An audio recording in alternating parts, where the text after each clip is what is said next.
Hello friends, success with संतोष के channel पर आपका एक बार फिर से स्वागत है। मैं संतोष कुमार श्रीवास्तव भारतीय राज्य व्यवस्था एवं संविधान के पहली क्लास के साथ आपके समक्ष उपस्थित हूँ। आज हम भारतीय राज्य व्यवस्था के बारे में मुख्य क्लास नहीं शुरू करेंगे, उसके बारे में कुछ आपको बताएंगे। मुख्य क्लास हमारा कल से शुरू होगा, लेकिन कुछ कॉन्सेप्ट हम आपको क्लियर करना चाहेंगे। भारतीय राज्य व्यवस्था एवं संविधान पढ़ने के लिए कुछ बेसिक कॉन्सेप्ट का जानना भी आवश्यक है।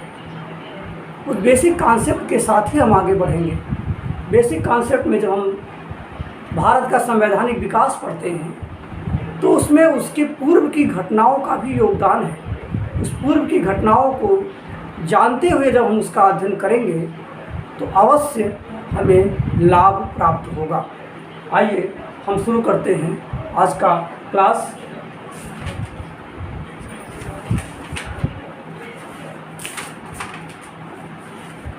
आज के क्लास में सबसे पहले हम आपको बताते हैं कि संविधान क्या है।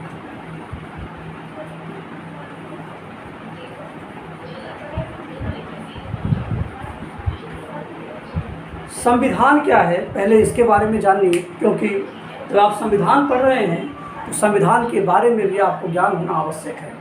संविधान क्या है? नियमों, कानूनों या परंपराओं आदि का संकलन जो शासन करने के लिए होते हैं। फिर से देखिए, नियमों, कानूनों या परंपराओं आदि का संकलन जो एक देश पर शासन करने के लिए होते हैं उसे संविधान कहते हैं। शासन से क्या अभिप्राय है? इसमें एक शब्द आया हुआ है शासन। शासन से क्या अभिप्राय है? देखिए, शासन हमेशा सार्वजनिक जीवन पर होता है। इसको एक उदाहरण के माध्यम से समझते हैं। जैसे आप घर में कितने बजे जग रहे हैं, क्या खा रहे हैं, इससे शासन को मतलब नहीं होता। लेकिन जब आप एक ऑफिस में जाते हैं तो उसके लिए समय आवश्यक है। अगर जो आपको 9 बजे ऑफिस पहुंचना है तो आपको 9 बजे ऑफिस पहुंचना है। तो ये जो 9 बजे ऑफिस आपको पहुंचना है, ये ऑफिस का नियम है और इन नियमों को फॉलो कराना ऑफिस का कार्य है। ये राज्य व्यवस्था के अंतर्गत आएगा, जो फॉलो कराने वाला कार्य है। लेकिन जो नियम बनाए गए हैं वो अगर जो उसको हम लिखित रूप में अथवा अलिखित रूप में नियम जो बनाते हैं वो संविधान के अंतर्गत रख सकते हैं। राज्य व्यवस्था क्या है?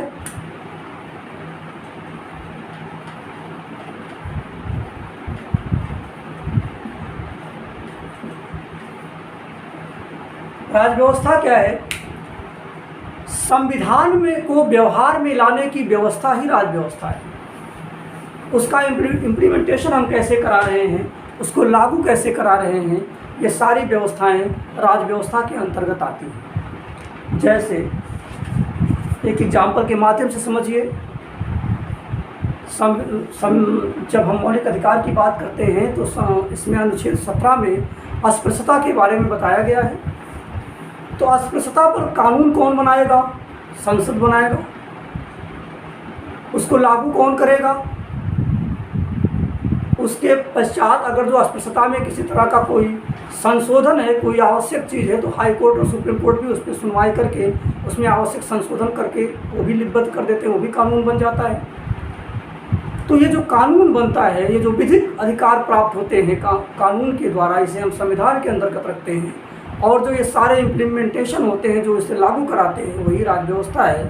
तो राज्य व्यवस्था के अंतर्गत सारी चीज़ें सम्मिलित होती हैं, चाहे वो विधायिका हो, चाहे कार्यपालिका हो और चाहे न्यायपालिका हो। इन सभी का रोल होता है राज्य व्यवस्था के अंतर्गत। इसलिए राज्य व्यवस्था के अंतर्गत हम सभी चीज़ों को पढ़ेंगे, संविधान भी पढ़ेंगे और संविधान को इम्प्लीमेंट कराने के लिए जो तत्व होते हैं उनके बारे में भी हम अध्ययन करेंगे। अब सबसे पहले बात करते हैं भारत में सबसे पहले हम बात कर लेते हैं पहले संवैधानिक विकास का।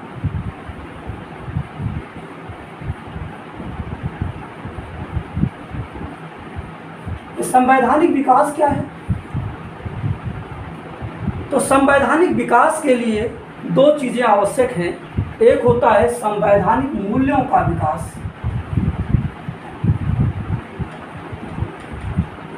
संवैधानिक मूल्यों का विकास,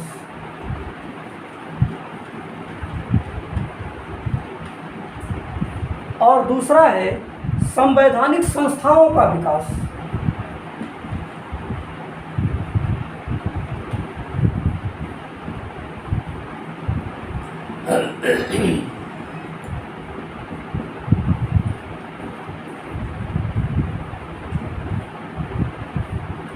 जब हम मूल्यों के विकास की बात करते हैं तो इसके अंतर्गत जैसे लोकतंत्र,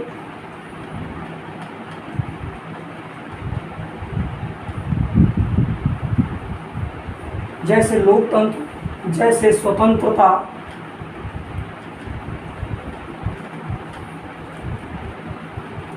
जैसे न्याय शामिल होता है। जबकि संस्थाओं की बात करते हैं तो इसमें हमारा कार्यपालिका, विधायिका और न्यायपालिका तीनों शामिल हो जाती हैं।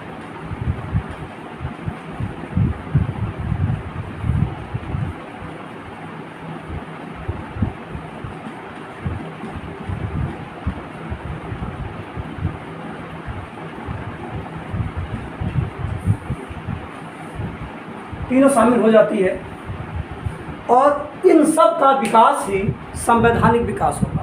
अगर तो इन सभी चीज़ों का विकास हो रहा है तो संवैधानिक विकास हो रहा है। अब हम अध्ययन करेंगे भारत में संवैधानिक विकास की। अब हम बात करते हैं भारत में संवैधानिक विकास की।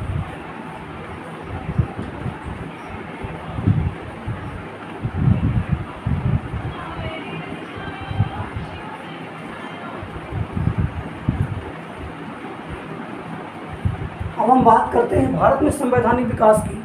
तो भारत का संवैधानिक विकास अंग्रेजों के आने के साथ ही शुरू हुआ था, लेकिन सब कुछ अंग्रेज के आते ही नहीं शुरू हो गया था। इसमें से इस विकास को हम दो चरणों में बांट सकते हैं भारत के संवैधानिक विकास को। एक तो हम कर सकते हैं कंपनी और एक कर सकते हैं ब्रिटिश क्राउन। एक कंपनी और एक ब्रिटिश क्राउन। इसके बारे में भी थोड़ा सा संक्षेप में समझिए। डिटेल में जब इतिहास पढ़ाएंगे तो वहाँ पे हम बताएंगे। यहाँ पे जितना आवश्यक है उतनी चीज़ें जान लीजिए। जब कंपनी की बात करते हैं तो 1599 में इंग्लैंड में एक कंपनी बनती है। 1599 में इंग्लैंड में एक कंपनी बनती है और वो कंपनी भारत में व्यापार करने के लिए महारानी एलिजाबेथ फर्स्ट से अपना अधिकार पत्र प्राप्त करती है। अधिकार पत्र प्राप्त करके वो 1600 में भारत में आती है। भारत में आने के बाद पहले कंपनी सिर्फ व्यापार के लिए आती है। कुछ समय के पश्चात वो कंपनी धीरे धीरे यहाँ के राजनीति में भी हस्तक्षेप करती है। राजनीति में हस्तक्षेप करने के बाद धीरे धीरे अपने प्रभाव को फैलाते हुए ये ब्रिटिश क्राउन के अधीन भारत को खींच कर लेकर जाती है। अब इसमें किस प्रकार संवैधानिक विकास हुआ है, उन्हीं तथ्यों का अध्ययन हम भारत के संवैधानिक विकास के उस पक्ष में करते हैं जब ब्रिटिश के अंतर्गत भारत था। अब इसमें जब कंपनी थी तो इस कंपनी में क्या क्या चीज़ें थीं इसके बारे में हम अध्ययन करेंगे। और इसका समय होगा 1600 से लेकर इसको हम बांट सकते हैं 1765। और इसे भी हम दो पार्ट में कर सकते हैं। एक मिनट, एक चीज़ छूट रहा है, इसको भी आपको बता दें। कंपनी के विकास को भी हम दो पार्ट में कर सकते हैं। एक तो जब कंपनी व्यापार करने के लिए आई, और दूसरा जब इसने व्यापार और राजनीति दोनों में हस्तक्षेप करना प्रारंभ किया। इसे भी हम दो पार्ट में बांट सकते हैं। जब ये व्यापार करने आई तो इसको हम कहते हैं कि ये केवल व्यापार करने के लिए आई और केवल व्यापार यहाँ कर रही है। लेकिन कुछ समय के बाद पश्चात ये राजनीति में भी हस्तक्षेप करने लगती है, तो इसका कार्यकाल व्यापार का 1600 से हम मान सकते हैं 1765 तक, और इसके बाद का समय जो है 1765 से लेकर 1857-58 की क्रांति तक, 57-58 की क्रांति तक इसे हम मान सकते हैं। ये कंपनी है कि इसने भारत की राजनीति में अपने आप को बना के रखा, और 1858 के बाद का जो भारत है वो ब्रिटिश क्राउन के अधीन हो जाता है, कंपनी के अधीन से छूट जाता है, और ब्रिटिश क्राउन सीधे भारत को अपने अंडर में ले लेती है। तो इसके बाद का अलग हो जाएगा। इसका संवैधानिक विकास जो होगा, इसका संवैधानिक जो विकास होगा वो भारत पे पूरा प्रभाव डालेगा, और साथ ही जो राजनीति के इंटरफियर के बाद जैसे 1773 का रेगुलेटिंग एक्ट आता है, ये भी कुछ हद तक भारत पर अपना प्रभाव डालता है। लेकिन जो व्यापार करने के समय भारत में संवैधानिक विकास हुआ, उसका भारत पर कोई प्रभाव नहीं है। इसका भारत पर कोई प्रभाव नहीं है।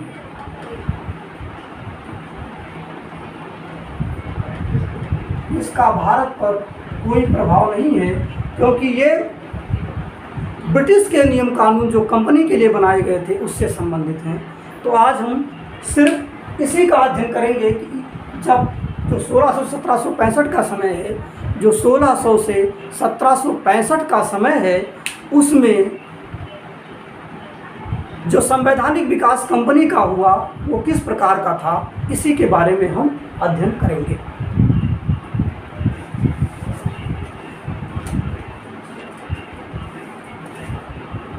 अब देखिए, यहाँ भी देख लीजिएगा कि कैसे धीरे धीरे ये राजनीति की तरफ बढ़ती है। 1757 में प्लासी का युद्ध होता है,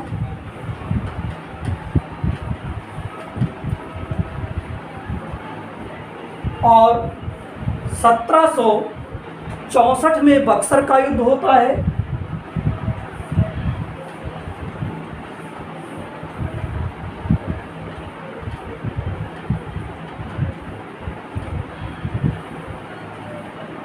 (1765) में इलाहाबाद की संधि होती है। 1765 में इलाहाबाद की संधि होती है, और इस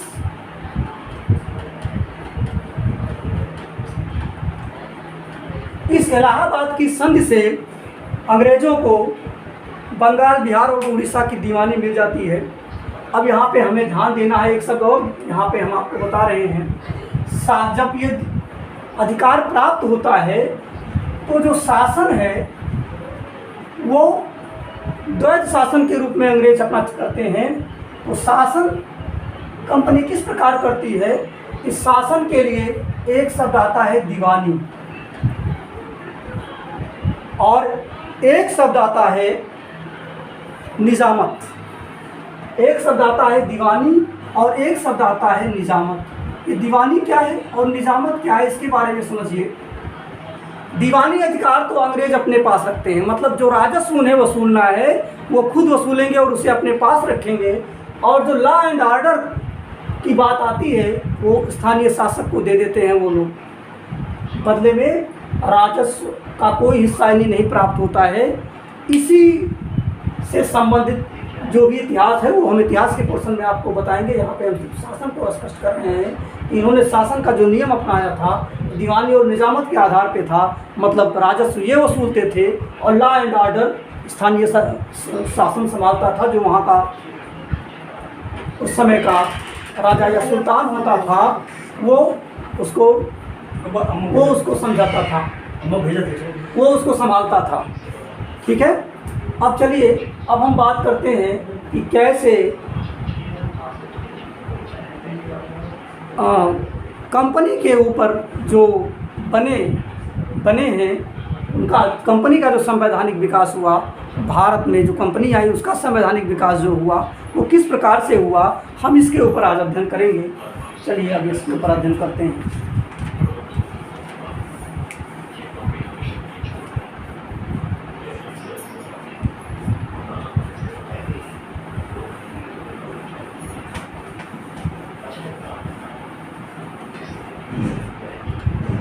अब हम बात करेंगे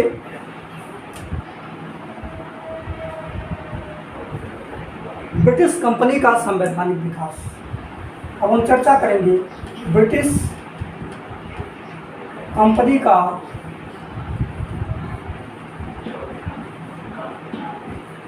संवैधानिक विकास। ब्रिटिश कंपनी का संवैधानिक विकास किस प्रकार से हुआ, अब हम इस पर चर्चा करेंगे। अब हम इस पर चर्चा करते हैं, तो जब इस पर हम चर्चा करते हैं तो सबसे पहले हम आपको वही चीज़ बताएंगे कि 1599 में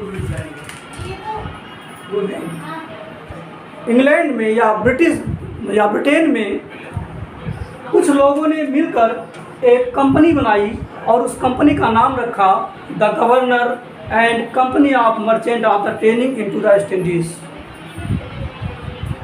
याद रहे जब हम भारत की बात करेंगे तो इस कंपनी को हमें हमेशा ईस्ट इंडिया कंपनी का ही नाम देंगे, हम इसका नाम ईस्ट इंडिया कंपनी ही कहेंगे।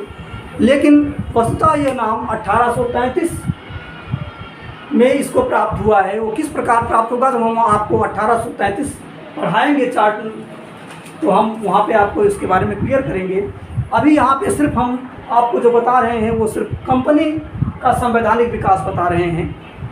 तो इस कंपनी ने 1599 में अपनी कंपनी बनाई, जिसे 31 दिसंबर 1600 ईस्वी को ब्रिटेन की महारानी एलिजाबेथ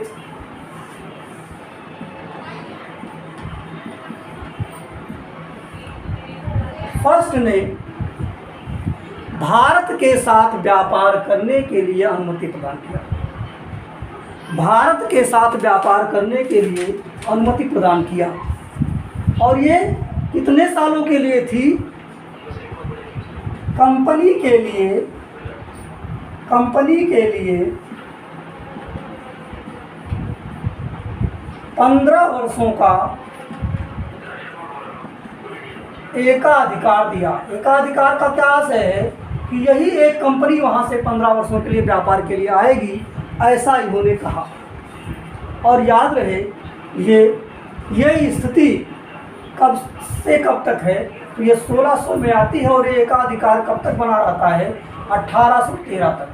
1813 में इसके एकाधिकार में थोड़ी सी कमी कर दी जाती है और चीन के साथ व्यापार और चाय के व्यापार को छोड़कर बाकी सभी से एकाधिकार हटा लिया जाता है। मतलब दूसरी कंपनी भी आकर व्यापार कर सकती है। 1813 के बाद ये, अब यहाँ पे 1813 जो हम आपको पढ़ाएंगे तब सब क्लियर होकर करेंगे। अभी जो हम पढ़ा रहे हैं उसके बारे में देखिए। इसे हम कहते हैं 1600 का चार्टर एक्ट। ये है कि क्या कहलाएगा? 1600 का चार्टर एक्ट। ये 1600 ईस्वी का चार्टर एक्ट है। चार्टर एक्ट क्या होता है? चार्टर एक्ट क्या होता है? कमेंट करके बताइए। चार्टर एक्ट क्या होता है? कौन बताएगा? कोई कमेंट करके बताए। चार्टर एक्ट का आशय होता है राजलेख।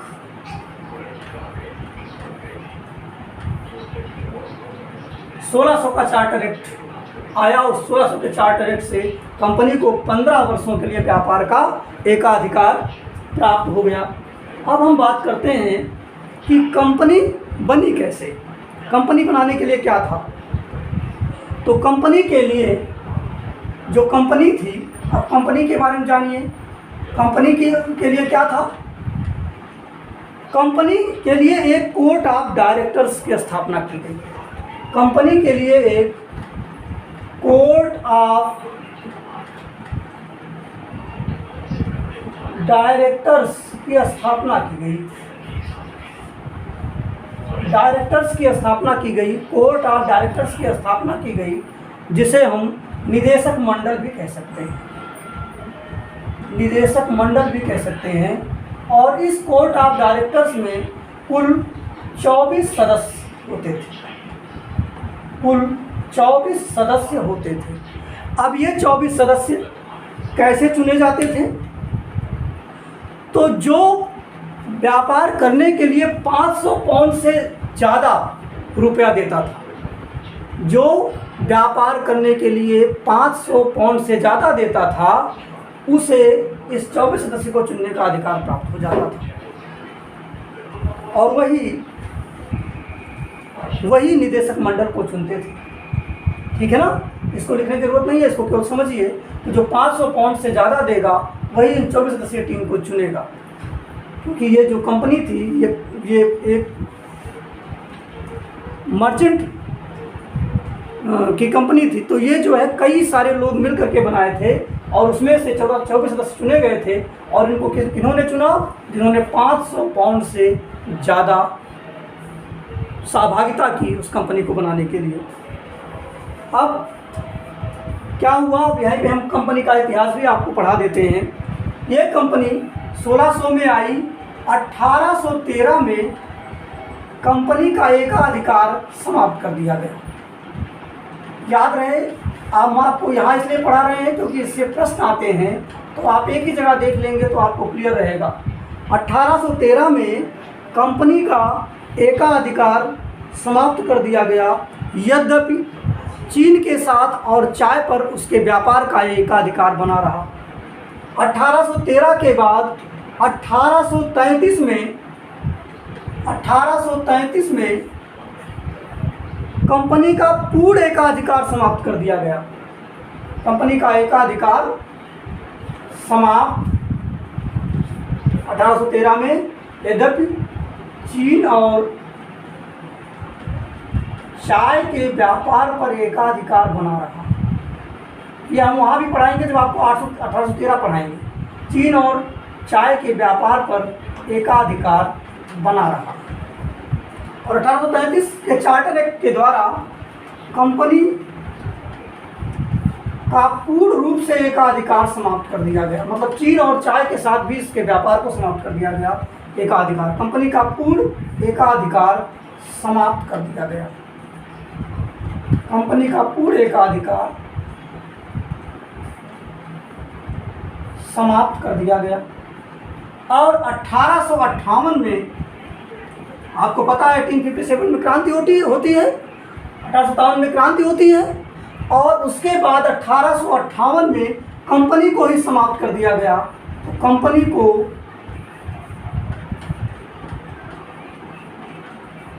समाप्त कर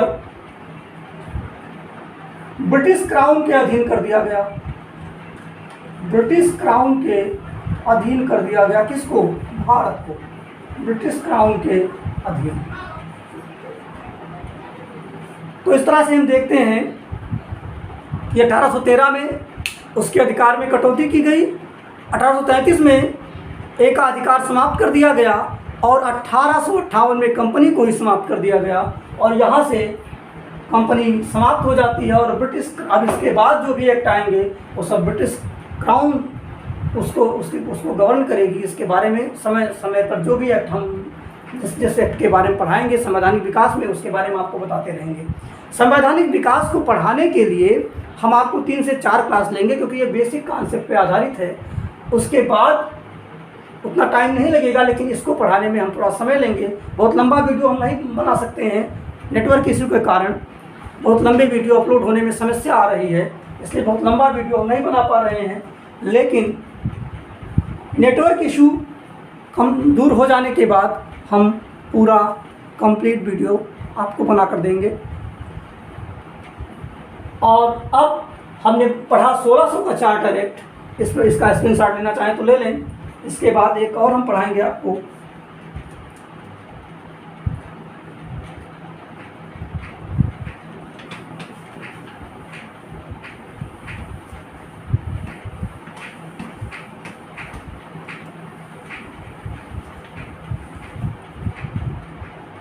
1726 का चार्टर एक्ट। बैठ के देखते हैं। 1726 का चार्टर एक्ट। अब आपको पता है कि भारत में कंपनी ने अपना प्रभुत्व स्थापित कर लिया है और कंपनी ने अपने 3 जगह पे अपनी कोठियाँ भी बना ली हैं। एक कोठी बंगाल में है, एक कोठी बम्बई में है और एक कोठी मद्रास में है। एक कोठी मद्रास में है, यानी बम्बई, मद्रास और बंगाल में इनकी कोठियाँ बन चुकी हैं। और अब इनके बारे में थोड़ा सा और परिवर्तन कर दिया गया। पहले तो 24 सदस्यीय टीम बनाई गई थी। अब इस एक्ट के द्वारा क्या किया गया कि जो कोलकाता, बम्बई और मद्रास की प्रेसिडेंसी थी, उनके गवर्नर को विधि बनाने की शक्ति दे दी गई। यानी कलकत्ता,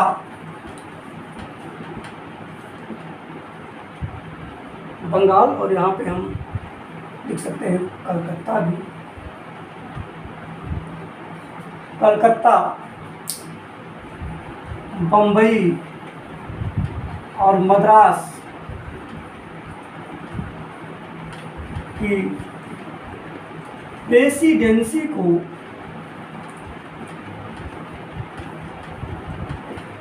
विधि बनाने की शक्ति, विधि बनाने की शक्ति प्रदान की गई। यहाँ पे ध्यान देना है आपको। कलकत्ता, अब यहाँ पे 3 प्रेसिडेंसियाँ स्थापित हो चुकी थी, बम्बई, मद्रास और बंगाल। पहले क्या करती थी, ये जो 24 सदस्यीय टीम थी, यही इनके सारे विधि का निर्धारण करती थी। लेकिन 1726 का चार्टर एक्ट आया तो जो कलकत्ता, बम्बई और मद्रास की प्रेसिडेंसी थी, इनके गवर्नर को ये पावर दिया गया कि वो अपनी कंपनी के लिए विधि बना सकते हैं आवश्यकता पड़ने पर, ज़रूरत पड़ने पर। इस प्रकार 1726 का चार्टर एक्ट भी समाप्त होता है। अब अगला जो चार्टर एक्ट है उसका भारत के संवैधानिक विकास में भी महत्वपूर्ण योगदान है। और अब शुरू होगा 1773 का रेगुलेटिंग एक्ट। तो अगले वीडियो में हम यहीं से प्रारंभ करेंगे। लेकिन इसके लिए हमें क्या देखना है कि हम उसके वो एक्ट क्यों लाया गया, उस एक्ट को लाने का कारण क्या था, ये भी बेसिक कॉन्सेप्ट हम आपको अगले वीडियो में आपके बताएंगे। यहाँ पे एक चीज़ और ध्यान दीजिए, आप लोग कमेंट ज़रूर कीजिए, हम कमेंट को देखते हैं। आपके कमेंट को मैंने देखा था कि बड़े वीडियो अपलोड करने की समस्या थी, तो मैंने आपको बताया कि इस समय थोड़ा नेटवर्क इशू है जिसके कारण बड़े वीडियो अपलोड नहीं हो पा रहे हैं, तो हम नहीं अपलोड कर पा रहे हैं। लेकिन वो जैसे ही दूर होगा तुरंत हम बड़े वीडियो अपलोड करेंगे। साथ ही क्लैरिटी के बारे में था, वाइट बोर्ड की क्लैरिटी, तो वो धीरे धीरे हम दूर करने का प्रयास करेंगे। 2-3 दिन में वो भी आपका काम हो जाएगा। आप हमारे वीडियो को अधिक से अधिक लाइक, शेयर और सब्सक्राइब कीजिए। तो सब्सक्राइब नहीं किए हैं वो और सब्सक्राइब कर लें। साथ ही बेल आइकन के बटन को दबाइए जिससे नोटिफिकेशन आपको मिलता रहे। आप जितने लोग सब्सक्राइबर्स हैं या जितने लोग भी मेरे वीडियो को देख रहे हैं, इसे रेगुलरिटी में देखिएगा। आपके लिए बेहद लाभदायक वीडियो होगा, इसमें कोई शक नहीं है। जब आप ये कंप्लीट, मेरा कोर्स कंप्लीट हो जाएगा 4-5-6 महीने में, उसके बाद आप कोई भी एग्ज़ाम देने जाएंगे तब आपको ये समझ में आ जाएगा कि हमने जो आपको बताया था उसमें क्या चीज़ है। अब यहाँ पे सीटेट और सीटेट वाले भी थोड़ा सा ध्यान दें कि जो चीज़ हम उनको ज्योग्राफी में पढ़ा रहे हैं वो उनके पर्यावरण के पोर्शन में शामिल हैं। और वो पेपर उठा के देखें कि जो टॉपिक आपको पढ़ाया जा रहा है, यदि उससे इधर उधर के प्रश्न भी आए हुए हैं, यदि उस टॉपिक में जो हमने पढ़ाया है उसके बाहर से प्रश्न आए हुए हैं, तो प्लीज़ आप कमेंट करके बताइए, हम उसके बारे में भी आपको बताएंगे। पेट की तैयारी करने वाले भी हमारे इस वीडियो को देख सकते हैं, लाभ उठा सकते हैं। इसी के साथ आज का ये क्लास समाप्त होता है। धन्यवाद।